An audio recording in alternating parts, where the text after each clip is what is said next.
Aujourd'hui, on va parler de L'espace d'un an, le premier tome de la série Les Voyageurs de Becky Chambers.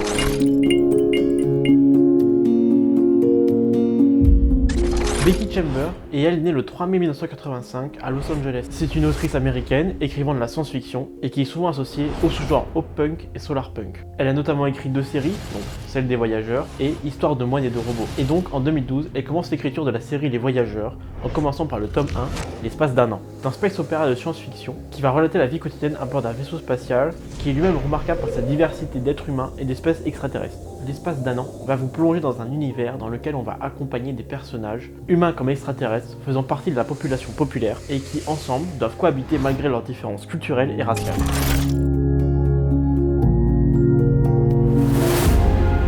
Pour le coup, dans ce livre, l'univers en lui-même n'est pas le plus important. Donc ne vous attendez pas à de grandes guerres et épopées spatiales, etc.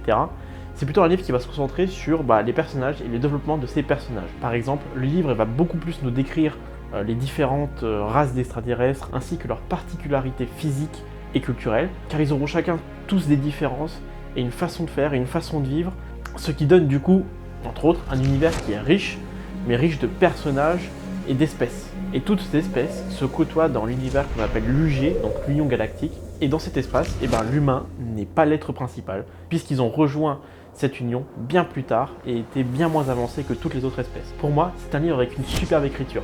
Parce que pour le coup, on adore tous les personnages, même si parfois certains, on ne les voit quasiment pas, par leurs actions et leur personnalité, on va quand même les aimer, bien qu'au début, vous pouvez ne pas les aimer. Et puis surtout, cette diversité, que ce soit culturelle ou d'espèces extraterrestres qui sont décrites, on plonge vraiment dans un univers qui est complet.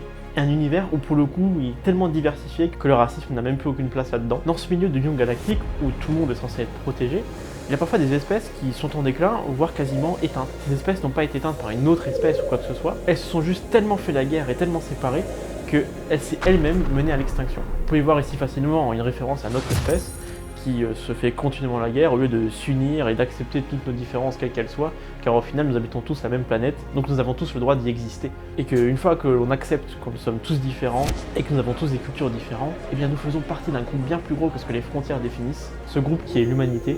Et je trouve que c'est un très beau message passé dans le livre. Il nous invite à nous accepter les uns et les autres, que ce soit femmes ou hommes, de différentes religions, de différentes ethnies, ça n'a aucune importance, car nous sommes tous de la même espèce. Tout ça pour dire que c'est un livre qui a un univers qui est développé en termes d'espèces et de personnages, qui contient des personnages principaux qui sont pour le coup tous intéressants, et qui ont tous une histoire et une culture, et qui nous fait passer des messages auxquels il faudrait réfléchir plus, mais ça je vous en parlais dans la conclusion.